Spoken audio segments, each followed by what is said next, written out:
Good morning, everyone. We've got authors James Rosone and author and Navy SEAL legend Mike Day here to talk with you guys about his newest book, which is a killer book. And I think that everyone should take the opportunity to download it when it comes out in June. If you haven't looked it up, I'll drop the link down in the comments so you guys can go check it out. But Perfectly Wounded is an incredible book.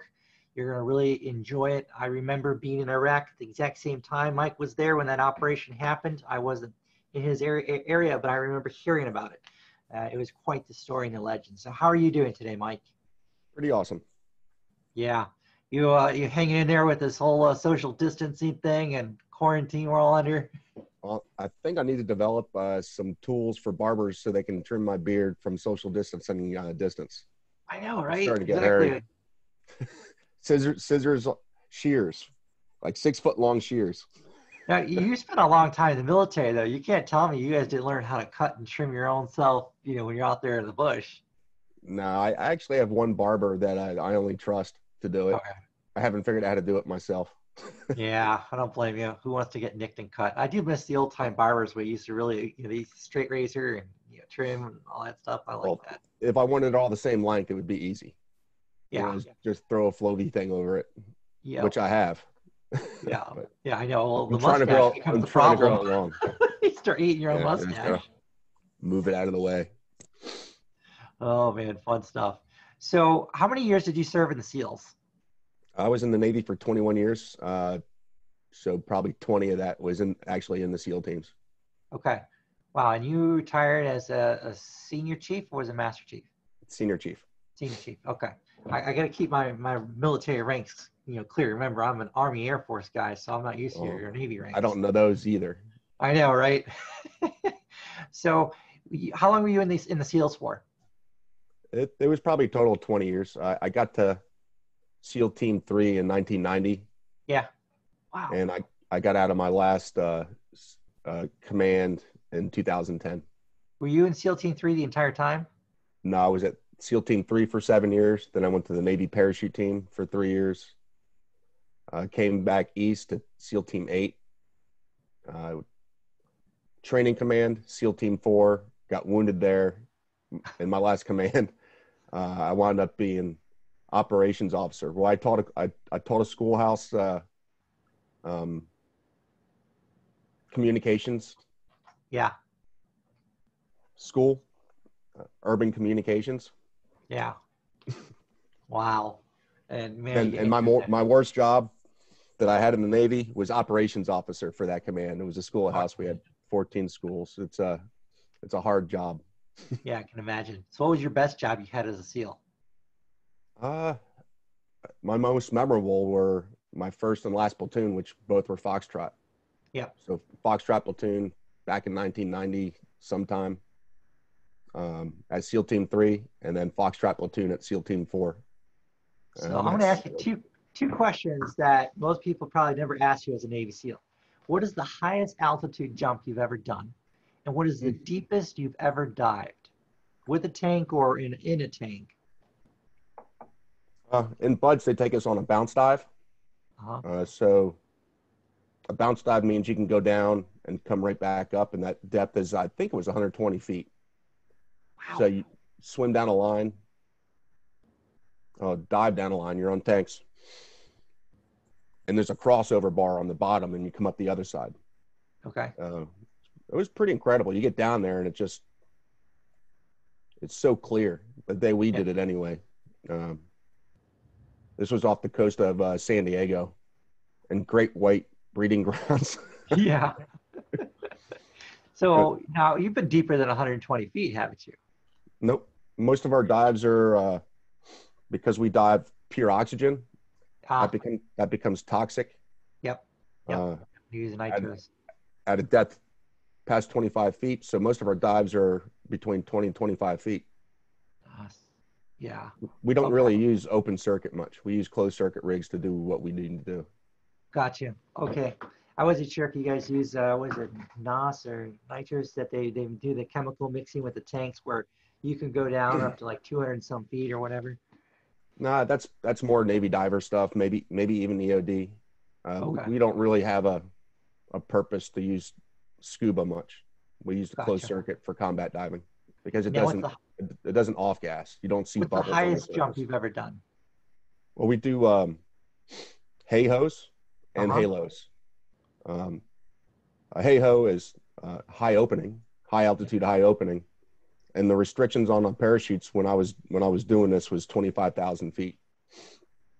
So you can do and I've done this with what we call a full locker. You know, oxygen, weapon, Yeah. rucksack, All the good stuff. all the good stuff. So the highest exit I've ever had is 25,000 feet. Wow. with an opening at around probably 18. Okay. When I was on the Navy parachute team, because of the restraints on oxygen and what you need, the highest jump I've ever done without supplemental oxygen is 18,000 feet. Wow. And you get a little blue in the lips at that point. Wow, I'll bet. But as you get lower, the oxygen increases. So Neat. So that's pretty cool. So let's talk about your book. What drove you to want to write this story, to tell this particular story, and to talk about what you did in this book, all the different aspects of it? Well, it's a memoir, and I realized that being an example and letting people see how I got through things, because I don't tend to like to give anybody any advice. You never hear me say you should do this. Yeah. But it has been a very interesting life. I've been through a lot of trauma. I've built my own form of resiliency. Mm-hmm. Most of the time without even realizing it or actually having the goal of being more resilient. I was very abused as a child, and that's kind of what led me to the Navy. A series of unfortunate events got me into the Navy.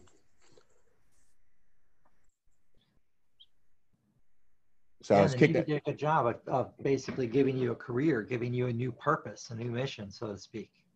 Well, I grew up in the Navy. I wasn't nurtured at all as a child.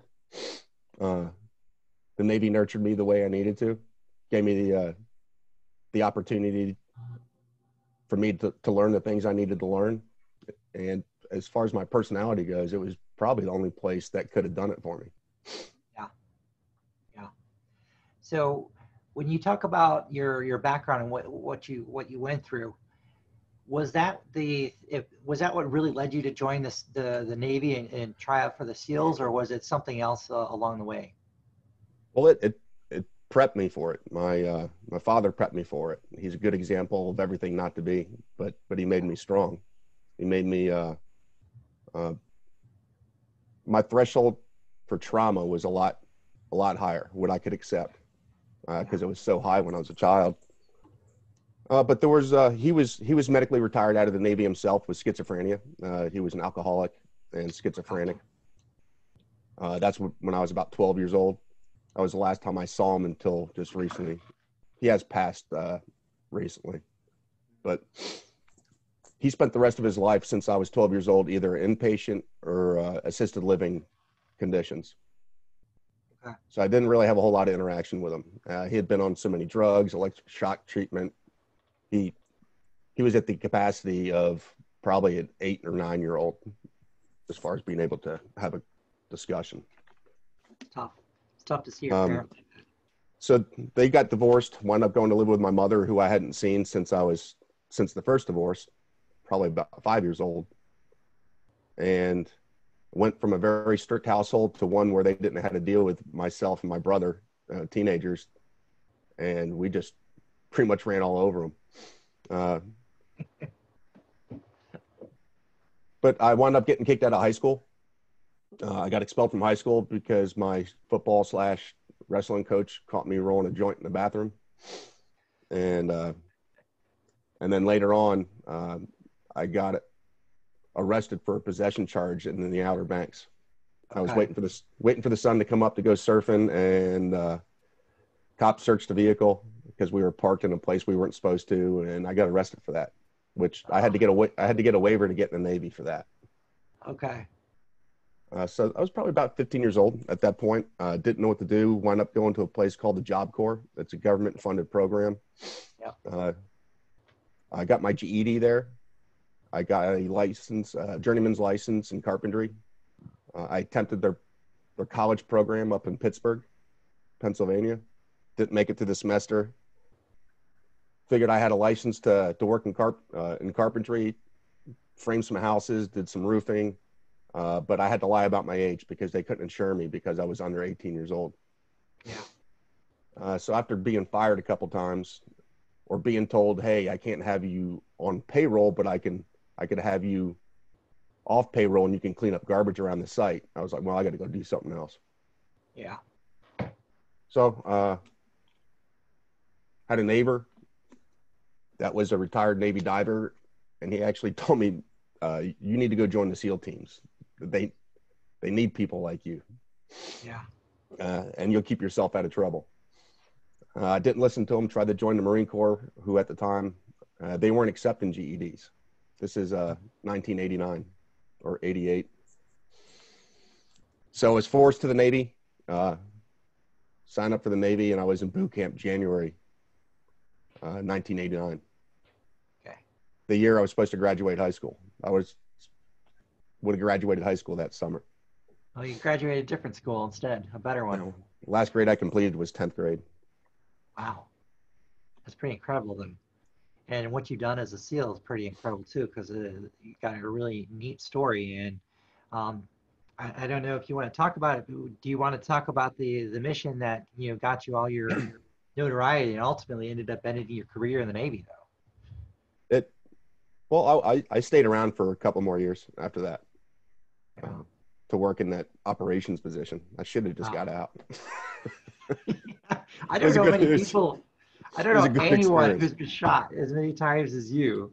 It says, I'm going to stay in a little longer, or as long as I possibly can, when you should have probably gotten out.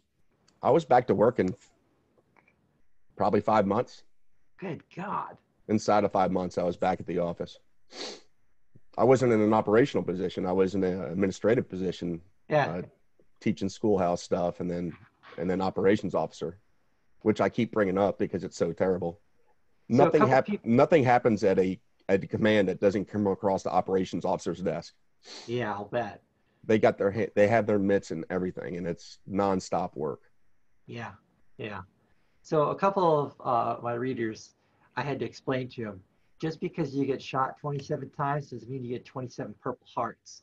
It's 1 Purple Heart per incident, if I'm not mistaken. Yeah, I guess there's a period of time in between events that have to happen. Yeah. And it's not seconds. No, it's usually like operations. Like you went on one off one day, you got nicked. You went on an operation the next day, you got shot, or whatever. All that can count. But yeah, it's not like one mission, 27 awards. It doesn't quite work that way in the military. I do know people with multiple Purple Hearts. I know a guy that was a CAG operator, combat action Delta Force. Yeah. He wears 3, and there was 2 or 3 that he said that he didn't want. Most people don't usually want a Purple Heart. It usually involves getting shot or getting hurt. Pretty good. Well, I mean, it's nice that they changed the requirement for Purple Heart to also include, you know, traumatic brain injury, because we had a lot of people getting blown up over there that didn't get any kind of physical wounds externally. But I can tell you, you know, I've been involved in 6 IED incidents. We got IED'd 6 times on the last one, and it was either myself or another guy, I can't say he's still active duty, were the IED magnets, because every time people start looking for that, like, who's always here when these IEDs go off? And it was myself and you two are not coming with us. It's because we went on every one. That's why. Oh man, I remember being in Mosul, and I was interrogating a prisoner at the time, and we had a rocket come in, and no CRAM alarm. I was like, because I was used to Baghdad where you have CRAM alarms. So this thing comes flying in, and it exploded probably like 50 feet away from my interrogation booth. So it knocked me and my prisoner and my interpreter to the ground, and it peppered the whole side of the interrogation booth with shrapnel. And I was thinking to myself, I have 2 choices right here. I can freak out like I want to do You can just be like, holy crap, what the hell just happened? Or they can pretend this didn't happen at all and get back up and scream at my prisoner to stop falling out of his chair and act like it never happened. And so that's the route I went. But I had a good, there's no alcohol there. I would have had a stiff drink after that interrogation, but, made sure to load up on some caffeine after that one, because that was a pretty intense experience there. And we were picking up an Al-Qaeda cell leader one night that he was an IED guy, Yep. IED facilitator. And we grabbed him, and on the way out of his little neighborhood, we got IED, and it was probably one of his. But the vehicle that got hit was the one that guy was in the trunk. We only had one. He got to experience his own medicine. Oh, he crapped all over himself. Yeah, that's what you're doing to us. I'm telling you, when you get hit by one of those things, everything seems to stop. Every particle of dirt and dust just jumps in the air, and it seems like everything stops. It's like you can look around and like see dust particles all over the place, and then everything comes back, and then the ringing in the ears. And luckily, we only had one that actually penetrated our vehicle, and that was we were making a run to the airport to drop off guys that were leaving and pick up guys that were coming in. We got IED'd twice on that route. We got IED'd right before that bridge where they hung those contractors in Fallujah. Yeah. One of those guys was my BUDS instructor, Todd French. Wow. And then down the road, we got IED'd again. We had to medevac somebody off of that. One of the gunners caught a bunch of spray on his arm, but he was back to work 3 days later. Yeah. But on that run, some of that went through the vehicle, went through a guy through the side of his body armor and hit him in the back. That was a guy we were driving to the airport so he can get on a plane and fly home. And he gets wounded on his way home. It's like my last day in Baghdad. My unit was going back to Kuwait, and there wasn't enough room for everyone to get on this last plane that was heading down to Ali al-Salim. So me and I think a dozen or half a dozen guys had to stay behind one more night. What happens to be like the last night of Ramadan or whatever, and that's like the night of power, and they decide to bomb the hell out of us. And so I'm sitting there in my room, it's all cleaned out, there's nothing left in there, it's just me and a few other guys, and we're getting the crap bombed out of us. And I'm sitting here looking at the clock, and I'm like, dude, I'm supposed to be on a plane in 6 hours. I cannot get killed in 6 hours before I'm supposed to get home. I've been gone 556 days. I want freaking home. And I mean, that was just an incredible experience. It's amazing how much stuff happens on the front end and the back end. Yeah, it does, because that thing lasted a good 15, 20 minutes. It was a lot of boobs that night. We had counter battery on Camp Fallujah. That was fun to go watch. That would be fun. I was at Camp Cropper and I was living on Stryker but working on Cropper, and it's just it was too dense for counter battery fire, unfortunately. Because they would launch from an intersection in a neighborhood and fire them up, a whole barrage of them there, and then run. They were smarter than that. They do it in the back of a pickup truck. Yeah, and drive away before the counter battery, because counter battery only knows where it came from. Yeah. Exactly. You can't track if that thing moves. But. Yeah, in Baghdad they would take spray paint, and they would spray paint an X where they fired it. And then when they got a report from their sources inside the green zone or inside the embassy where it hit, then they would denote a different color spray paint to let them know if that was a good location to launch from or not. So they were pretty clever and smart in how they were doing that, because they'd figure out these locations all over Baghdad on how to hit certain parts of the embassy or certain parts of the command and where the troops were living. Mm-hmm. And it was like a freaking impact zone. I think we got hit like 1,300 times in a year or something. It's ridiculous. But, CRAM worked when you were at BBC, but they didn't use CRAM inside the green zone itself because of just too many houses around. Spit all those rounds out. They got to go somewhere. And they will. You can't throw counter battery into a major metropolitan area. No. That tended to piss people off. Yeah. So now, when you wrote this book, what are some of the major things that you hope people are able to pull out of this book? What are some of the big things that you put in there that you want people to learn from?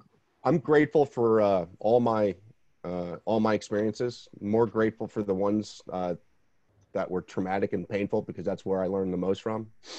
I even find people that have, when I see them fighting through the trauma, because we all go through it. You're not going to get through this life without having some kind of issue that you're not going to have to figure out how to get through. And I'm grateful for the fact that I got shot 27 times, because that's what draws people. That's the shiny object with me. I got shot 27 times and walked away from it. But to me, it's not the most important thing that I feel like I've got to say.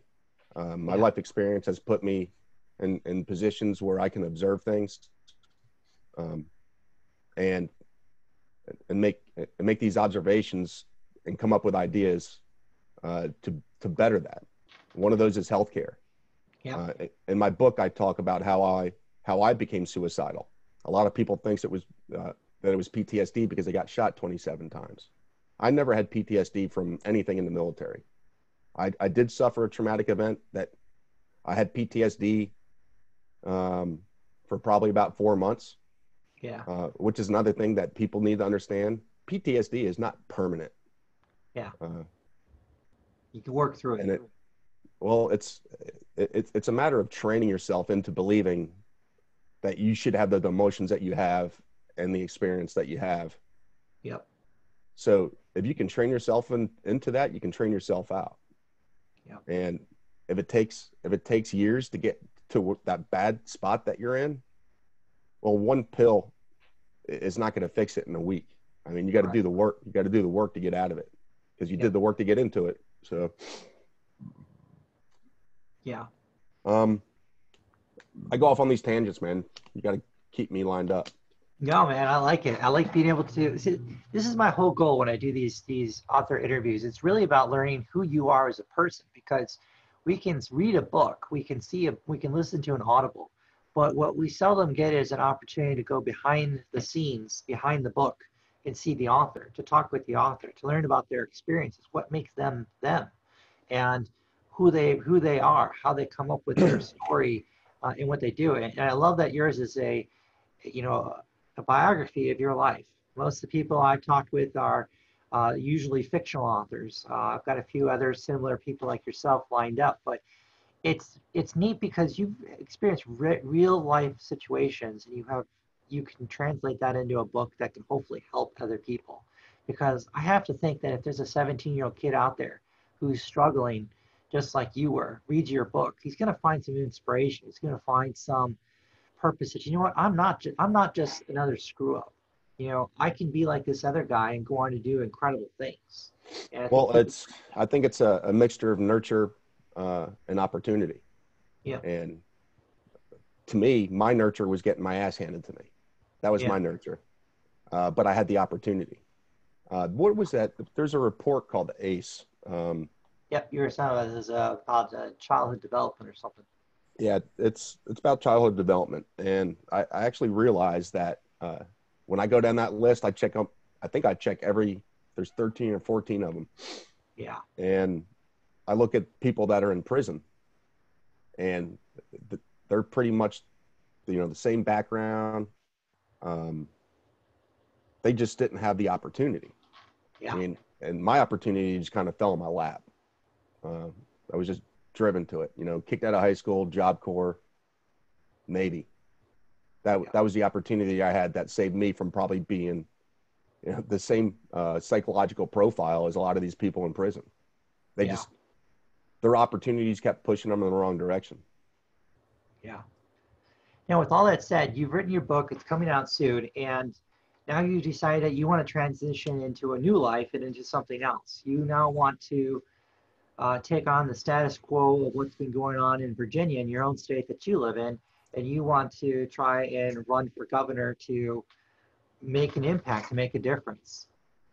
Yeah, and that happened, 6 or 7 days ago. Woke up, turned on the news, and started seeing a lot of these laws that are being passed while we're locked down. Yeah. when I was in the military, I didn't do that because I was patriotic. I didn't join the military because I was patriotic. I mean, I love my country, but I can't say I was a flag waving patriotic person. Sure. And I'm pretty patriotic right now because I took for granted a lot of things I'm seeing being taken away from me. Yeah. I'm a completely law-abiding citizen, and he wants to pass laws in this state that would make me a criminal overnight because I have a high-capacity magazine. Yeah. I am the guy that needs a high-capacity magazine because I protect people. Yep. I mean, you're taking away all our rights and privileges. I honestly had not even read the Constitution, the Federalist Papers, the Bill of Rights, all our government documents. Yeah. And when I think about how I was exposed to it in school, it was very minimal. Yep, I know. They teach very little of this kind of history, and they really should, because this is our rights we're talking about. Well, I feel like we got people in office right now that are subversively and are coordinating to take away our form of government. Yeah. I would like to instate more strict screening processes for people that are going to run for office. I mean, if you can't pass a written test and an oral board on the governing documents of this country, you shouldn't be in office. And I think if you're going to have access to secret information, you should take a polygraph. Yeah.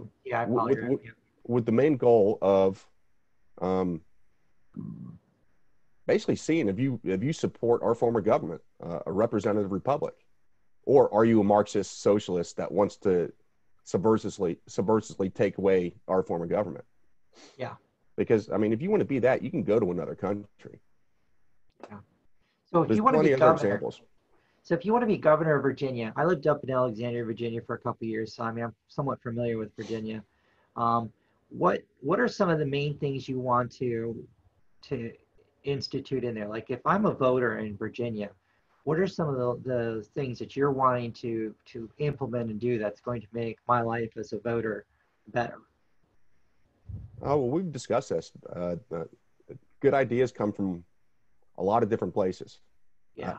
I never like to be the smartest guy in the room. So my best skill set is building teams and recognizing people's strengths and weaknesses and putting them in the right place and making sure that they get the right opportunities, equipment, and time to do what they need to do.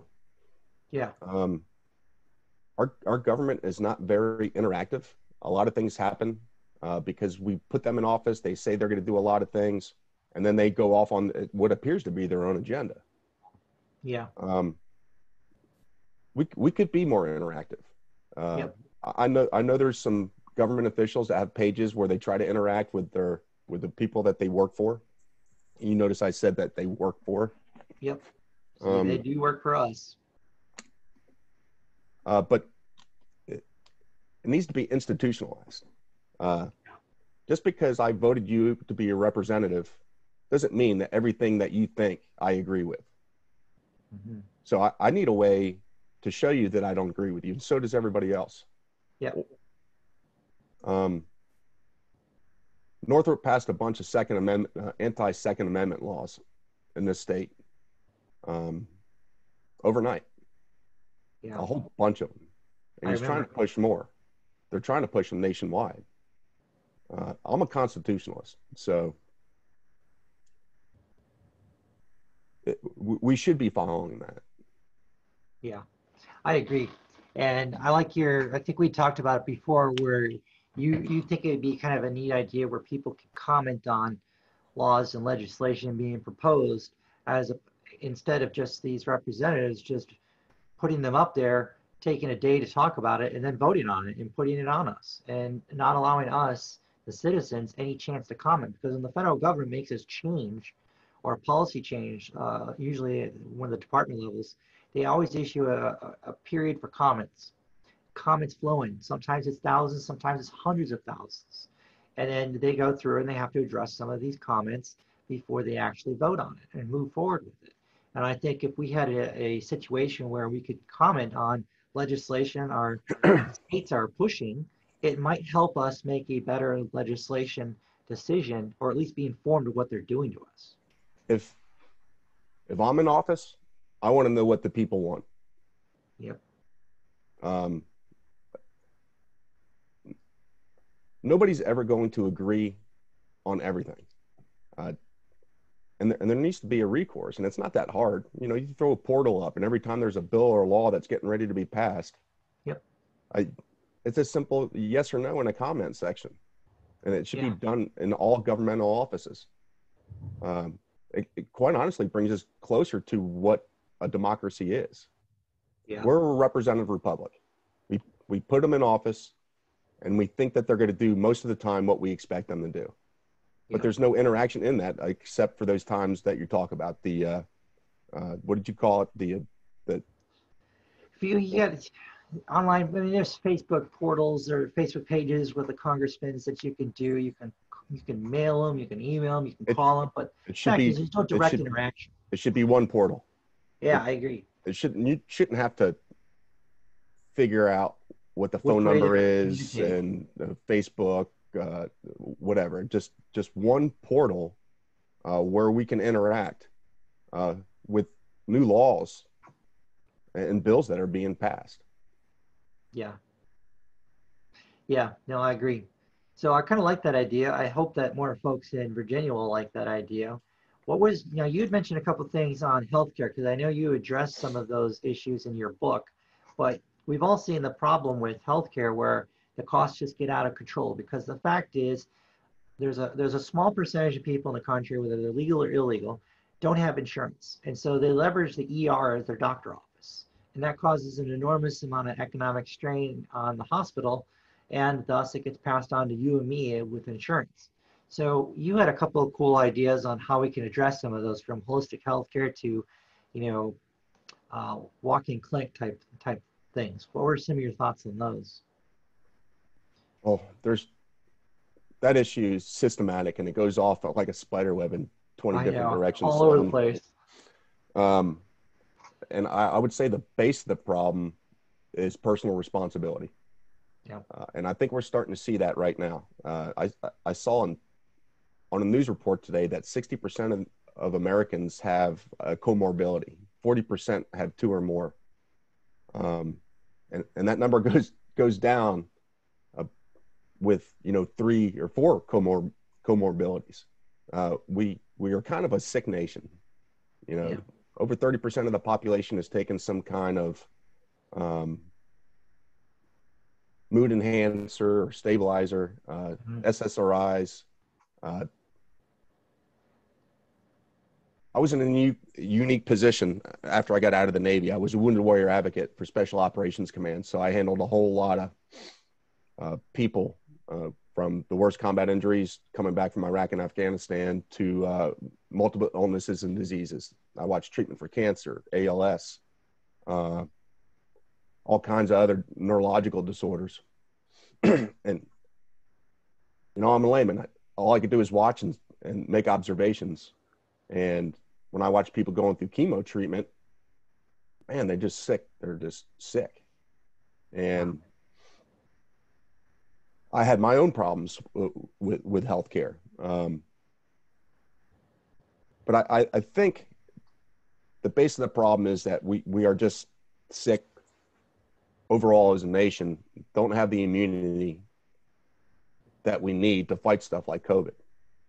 And the reason why we're sick is because most of what we put in our mouths is out of indulgence. Yeah, sugar, endless sugar. Sugar, and if you don't eat sugar, you probably won't get cancer. Yeah, it's crazy. It's in everything. You look at the ingredients, you don't realize it's like you look at the ingredients, you go, holy cow, there's a lot of sugar in this stuff. Just about everything. Everything. It's the most addictive substance on the planet. Yep. People with diabetes are taking medication to fight the type 2 diabetes, but they still eat sugar. Yeah. Clean up your diet, you can reverse some of that. Well, I like social medicine, but premiums need to be adjusted. Well, I don't know. Some people seem to think social medicine means that it's just completely free. They don't seem to understand where the money comes from. Yeah, it comes from your taxes. Yeah, it comes from us. Nothing comes from the government. They just suck it out of us and determine where they're going to put it. Yeah. But if you want social medicine, everybody's got to pay for it, but your premiums should be adjusted according to your lifestyle. Yeah. If you've got a good lifestyle and you eat all good foods, and you take care of yourself, you work out, and I'm not talking about being an Olympic athlete, Just, yeah. Even walking an hour a day, just that's being it. physically active. But when we have all these comorbidities, that it makes you susceptible to being sick from something else. Yeah. And over 30% of the population is obese right now. That's not healthy. Yeah. And they have a lot of illnesses with these comorbidities. I should, as a person that takes care of himself, I mean, I got shot 27 times. I'm going to be 49 years old next month. And I'm in a lot better shape than a lot of 25-year-olds. That's true. That shouldn't be. Yeah. They should be smoke checking me. Yeah. Yeah. No, that's a good point. So I have a question for you. One of the things we talked about before is with these walking clinic concept. So I live down here in Florida, and you can't throw a rock and not hit a walking clinic on it just about every corner in this state. It's ridiculous. We have them all over the place. But what is uniquely nice about a walking clinic is they're a very inexpensive way to get health care. So there was a period of time when I got out of the military, I didn't have health insurance. I broke a couple ribs. I went over to a walking clinic. Between my visit and some x-rays, I think I paid $88 for it. That was affordable. I wasn't paying thousands of dollars to go to an ER. I went to a walk-in clinic. And I don't understand why more politicians, particularly ones running at the state level or the governor's levels, don't institute and put like walk-in clinics in front of an ER. People go in there, they get triaged and determined, yep, straight to the ER, or nope, this is what we're going to do. We're going to give you this, we're going to help you with this. And we work at it at a lower level community level like that, because we would save so much money. And if we're going to have to invest government or taxpayer money into subsidizing some form of healthcare, then why not make it a more efficient form of healthcare? We're leveraging walk-in clinics as opposed to ERs as your main source of a doctor office. And I'm not going to take credit for that. That was your idea, a prior discussion. It's a perfect idea to triage people. It's something that we did in the military with mass casualties. Yep. Triage means we assess that's where we assess the medical requirement for each person. Yeah. From critical, they're going to get the fastest attention, all the way down to, I got a splinter in my butt. Yeah. That person doesn't need direct and quick attention.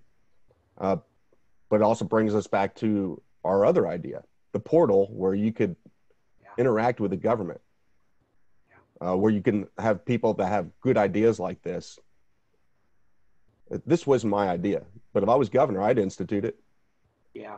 I'd figure out how to save the hospitals money. Yeah, it would save them a lot of money, but it would provide people with better health care, and it would provide it to them at an affordable rate. Because, my wife and I, as self-published authors, we don't have a company insurance plan. We have to self-fund. And I'll tell you what, man, it's expensive. I'm paying $780 a month in premiums for a family of 5. And that's I'm surprised it's that low. Well, that doesn't include the $6,500 deductible I have to meet either. So, when I factor in all those healthcare costs, I'm talking over $18,000 a year without even getting sick. If I go to the doctor, I got to pay the deductible before I start getting coverage. You're almost better off putting it into a medical account. Yeah, and we're looking at doing something like that because it's just not affordable. It might be too late for that. It might be something that and that might be another good idea. Having medical accounts. It's just one of those things. It's very frustrating for me as both a small business owner, but also trying to provide for my family, because in a way, it's cheaper for me to not have insurance and just pay cash. And I have two doctors that's exactly what we do, because it's just cheaper for us to pay the cash pay than it is for us to leverage. Well, I tell you what, the system doesn't work without healthy people paying these premiums. Yeah, you're right. That's right. The system we're in right now. Yeah. My auto insurance is high because other people get into car accidents, not because I do. Yeah. Yeah. Yeah, you're right. That was one of the things about the individual mandate that was good, because it forced people to have insurance. They probably should have written that law a little better so it wasn't so easily overturned. But it was the right concept. I think they were onto something with making it mandatory, because I don't like anything to be mandatory. But at the same point, you're right. You can't drive down the cost of anything if you don't have the healthy people paying into it. And if only sick people are on the plan, that plan is going to be expensive. No way around it. There's just nothing you can do about that. But we've got to figure out a way to triage things. It brings me back to like what you're saying with the military. We triage people. So this is a terrible analogy, okay? But this is how I came up with my idea for this whole thing. Was when I was in Iraq, we had 600 to 800 new prisoners getting captured a week. That was a lot of people coming in to the interrogation center every week. So we had a small team of people who would do screening interviews, screening interrogations, 20, 30 minutes. This guy's of value, we'll put him over here. This guy's no value, put him over here. And then if the ones that were value, they would come directly to the interrogators, like myself. I would get handed, maybe 12 to 15 new cases a week. I would sit down, interrogate a bunch of them, spend 30 to 45 minutes with them, say, yep, you're valuable, you are not. You're valuable, you are not. I keep the ones that are valuable, long-term interrogation. Ones that aren't, we kick them down to long-term detention. And that's just how it worked. And it was the only way to handle 800 new prisoners coming in every week with 56 people. It just wasn't enough people. And it's the same with the doctors in the hospitals and in the nurses and whatnot. There's a limited number of staff, but there's a massive influx of people. So we've got to figure out how do we triage better so we can maximize the resources we have better. That's the challenge. And I don't know why politicians who are supposed to be smarter than me and smarter than you haven't figured out how to do some of this. Oh, a lot of them aren't smarter than us. The more of us need to get into office so we can do this ourselves, because it blows my mind that people aren't able to come up with these ideas. Well, that's why we need that portal. A tour in your house. I love it. This is the best part about laptops. I'm stuck on a desktop. I can't do that. I can turn the camera around, but that's about it. So do you use this video on your podcast, or is it all audio? Oh, we use video. When we do video, I mean, it's kind of neat because people get to see who you are. And from time to time, I will do this. So everyone sees my background, right? I do this because, again, I've got 3 kids under the age of 7, okay? So this is my normal background. This is where I've written 16 books. Chair is well worn out because I sit my butt in there for 10 hours a day writing. And I've got a 7-month-old. So of course I've got a diaper pail in the background. But that's just life. And this is what we're doing when we're all stuck in quarantine and how we're getting through it. So yeah, I'm up in the man cave. I guess I got some things I can show everybody. There's my I love me wall. See, I still haven't created that yet. Well, the closest I have to an I love me wall, you can't see it with the cover. And this is Clark Schwedler. He's the guy that passed on the op that I got shot up on. Oh. These are all memorial services that I went to of my friends. Wow. And this one's actually hard to see. Well, on top of it is all the little funny things that my kids give to me because they think those are the characters that represent me. So everything from Spider-Man, Frankenstein, and a gorilla, and a frog. I love it. I love it. See, I've told my wife in another couple years, we're buying a bigger house and I'm going to have my own office. I'll have my own little I love me wall in there because right now all I've got is my challenge coins. And that's it. And I want to have it soundproof. Soundproof so loud I can have a baby screaming outside the door and I won't hear it. Because I just need quiet. And I don't have any quiet. I put my Bose headphones on. I listen to some music like dangerously loud, and it just becomes white noise to block everything else out. And that's how I focus to write. And people are just marvel that you could do that. But I like music on. Choice. I like music on when I'm working. Yeah. Yeah. It just helps as a white noise to distract it or whatever. Because if I put on an Audible, I'm just listening to that. I'm like paying attention to that. I'm not writing. Yeah. And writing is how you make your money. So you have to continue cranking out books. But I love the idea that you're going for this governor thing. So I want to ask you a quick question, a seal question. So a lot of my friends always ask me, or readers will ask for interesting war stories from Iraq. Because I spent 3.5 years over there. So I've got more than enough stories from that place. Oddly enough, I never went to Afghanistan. That was not my war. I didn't either. Iraq was mine. So it would have been my next push. Yeah. So I avoided that one entirely. Go figure. One of the guys. Totally different experience. Yeah, it would have been completely because of different mountain terrains, different type of fighters. I mean, the Taliban actually like to fight, whereas the Iraqis, they'll fight if you corner them, but by and large they like to just scream Allah Akbar and run. Well, the foreign fighters didn't do that. No, not the foreign ones. That's why I said Iraqi fighters will do that, not foreign ones. Foreign fighters, man, I don't know. They're a bit more motivated. Yeah, so it was kind of interesting. Yeah, the foreign ones were certainly that. So what are some? I keep getting off. I keep getting off from me even telling my war story. Oh, tell me your war story, please. Tell me. But you've got some cool ones. That was a tangent that we went on about 15 minutes ago. I was saying, I'm grateful I got shot 27 times because that's the shiny you object. have a watch alarm going on. I don't. You or me? Oh. That's on my end and somewhere. What the heck? See, this is what happens when I'm interviewing. I'm not at the same desk I normally work at. It's my wife's workstation. And now I have no idea. There it is. Her watch. What the heck? I was like, where's this beeping coming from? Because you can't distract everyone. So get back to telling us your war story. You got some cool ones. The shiny object is when I got shot 27 times. Not the most interesting thing I think I have to offer. I think it's more interesting and important what I learned about healthcare through myself, through my own experiences and watching everybody else that I handled probably about 400 cases in that 7 years. Wow. So I got to see a whole lot. All right, so here's the event that everybody's interested in that to me was more just a nuisance.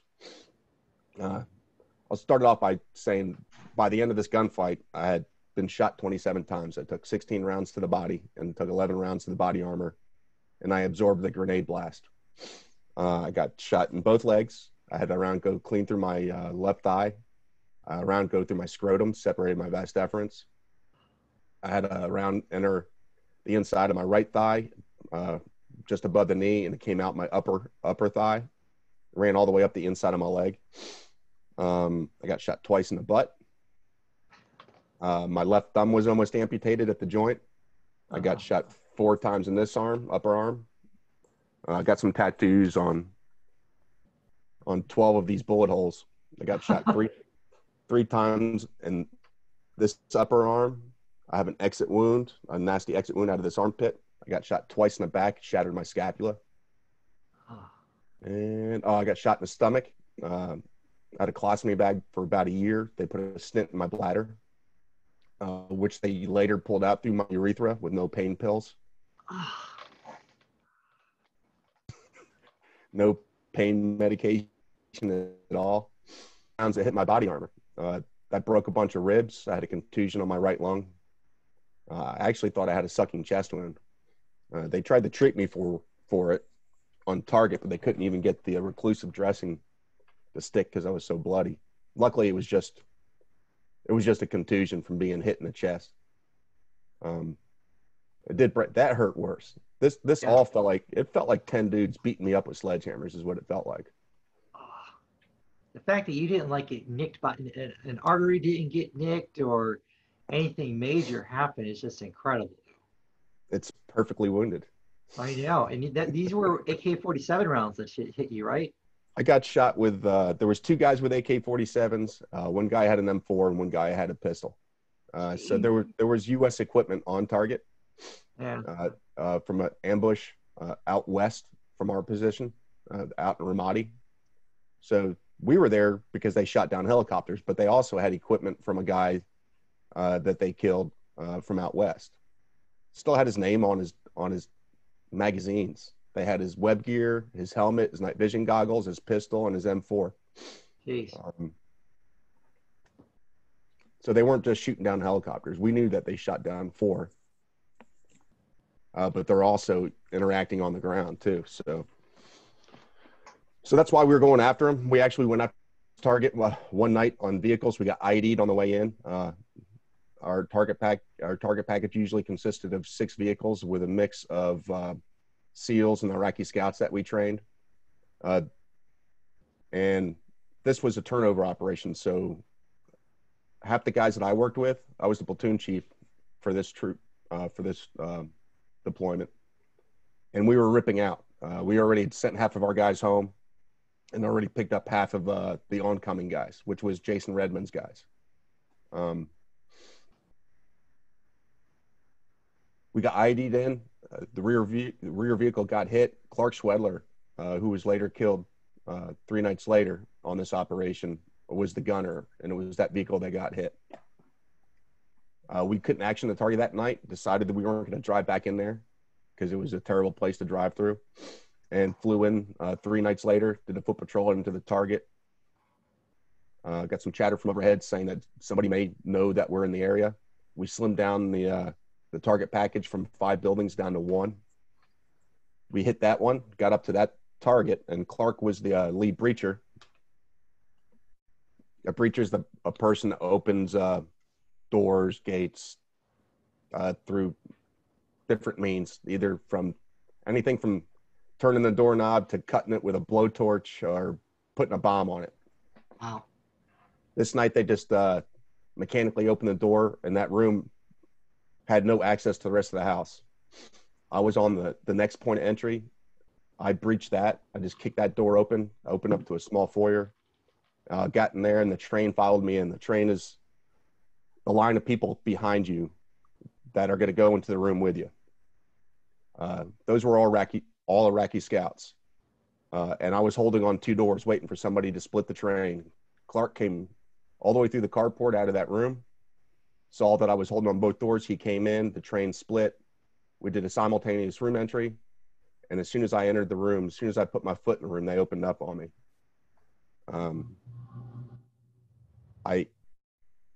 Time slowed down to frame by frame, just like in the Matrix movies. Yeah. I lost my rifle and transitioned to my pistol. And as I was falling forward, I shot the guy down the left wall and then landed next to him. So this first 2 seconds kind of amazes me because the lives of 4 people were affected so much differently from rounds from the same weapon, or the same 2 weapons. Those 2 guys with AKs, as soon as I got in that room, opened up on me. My number 2 guy was an Iraqi scout. He got shot in the chest and knocked out of the room. And number 3 was an Iraqi scout. He got shot in the chest and it penetrated his body armor, and he died in the doorway. A bullet passed past all of us, went through 2 doorways, and then hit Clark Schwedler in the back of the neck. And he passed pretty immediately.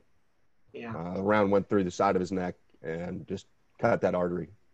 Yeah. He had a smile on his face when I found him later, though. All right, so I'm on the ground. I've watched, and I'm telling you, it's frame by frame. I had a discussion with myself that this first 5 seconds felt like minutes to me. I can tell you where bullets were going. I could see vapor trails. I could see the spin of the bullets. The first, Wow. I could see people die. Their eyes change when they die. Yeah, they get more glossy. I saw that. That's how slow everything was for me. So I landed right next to that guy, that first guy that I shot, because I had transitioned to my pistol, lost my rifle, transitioned to my pistol, shot him like 5 or 6 times in the chest, and then watched him die, and then slow motion landed right next to him, and I wound up on my left side. I started shooting around the room, and a guy had pulled a pin on a grenade, and he was trying to run out of the room and blow up the guys in the hallway. Well, I shot him, killed him. He fell down and blew up. The grenade blew up and knocked me out. So when I'm unconscious, a couple of the guys, no SEALs had actually seen me go into this room other than Clark. Yeah. It was only Iraqi scouts. And there's some communication issues that you really can't fix there, because they can't wear our radios, because it's secret information and we can't provide them with that stuff. So when I'm unconscious, they try to get into the room, decide that they can't get in the room because the 2 guys with the grenade, with the AKs, are sawing up the door jamb. Now, I don't know why they didn't get knocked out, and I did.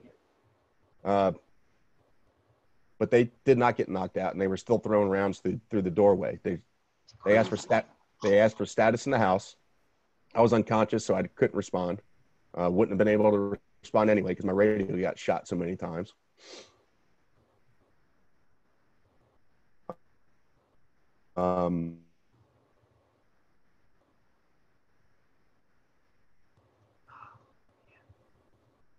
An aircraft, an AC-130. We have standard operating procedures right now to avoid fratricide. Yep. And I'm getting an unstable connection. So when they tried to get the head count, they couldn't get a full head count, which means you can't drop bombs. You can't drop ordnance if you don't know where everybody is. Yep. So as they're falling back, I wake up, and I wake up to 2 guys shooting AK-47s from across the room over top of me. This is about 10 feet away. That's insane. I'm laying underneath the window. One of the guys did get shot in the arm at this point. And I re-engaged these guys. I ran the magazine dry, and I don't think they knew I was shooting at them until after I made the magazine change. Well, they started training their fire on me once they realized I was shooting at them. And a round hit the foot of the magazine, blew the hand grips off this pistol, and caused it to malfunction. We do a malfunction drill called tap, rack, bang. So you seat the magazine, you function the slide, and you pull the trigger. That's a malfunction drill, and it worked. Wow. So I wound up killing those 2 guys with a pistol that had just been shot with an AK-47. I don't know at what point my thumb got almost shot off, but it's incredible though to listen and hear that and know that you made it through all of that. Well, I got up. So I get up on my hands and knees and I asked for status in the house, and I had 3 Iraqi scouts that had penetrated through the door with Clark, so they were stuck in the back of the house. They couldn't get out either because of the volume of fire come through those 2 doors. One of them came into the room I was in, gave me status of the house, what was going on, who had passed, who had been killed, 1 dead SEAL, 1 dead Iraqi scout. We got 2 detainees, we got 6 women and children. And I told them to watch the front door, don't let anybody come through the front door. Yeah. And then I got up and I went to the back room where I found Clark. That's where the 6 women and children were. Clark was gone at this point with a smile on his face. And I got the women and children to quiet down, and I penetrated deeper into the house, and I found 2 Iraqi scouts holding on 2 detainees. Left one on the detainees. I checked their flex cuffs, and I brought the other one out to watch the women and children. At this point, I tried to make communications and realized my radio's been shot. I work on getting Clark's radio off of him, and the way the neural nuts and stuff work on that, I thought the reason why I couldn't turn it was because there was so much blood on my gloves. So I took off my right glove, and as I was taking off my left glove, I realized my thumb was laying in my palm. I eventually got the radio off Clark, and I reattached it to my stuff, and I called the guys back in. I deconflicted the front door so that the Iraqi scout I put there didn't shoot anybody. And they came in, re-cleared the rest of the house, and called in a medevac. And they're probably looking at you with a bloody mess going, what the heck? Well, I knew I'd been shot, but I didn't know how bad I was until the look of amazement on everybody's face. They didn't know I had been up walking around the house at this point.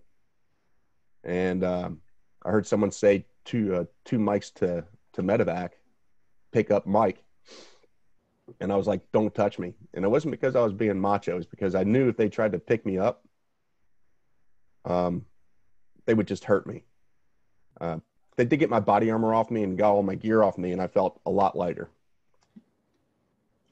And I was assisted out to the helicopter by who I consider the best SEAL I've ever worked with. I can't say his name because he's still active duty. And I told him, if I need any help, I'll put my hand over your shoulder. And as we're walking out to the aircraft, this freshly plowed field, I start stumbling around a little bit, and I throw my arm over his shoulder, and he almost pulls my thumb off. I didn't want to be carried. I get to the bird, Navy guys. Those guys, it was at the time, I think, HCS-4. They're gone now, different name, but great pilots. They supported us on a lot of stuff. I think it's just because we had a really good coffee machine, though. They drinking coffee with us. Yeah. Well, special forces. So I get on the bird, and everything. I get on the bird with one of the guys that just came in the country. So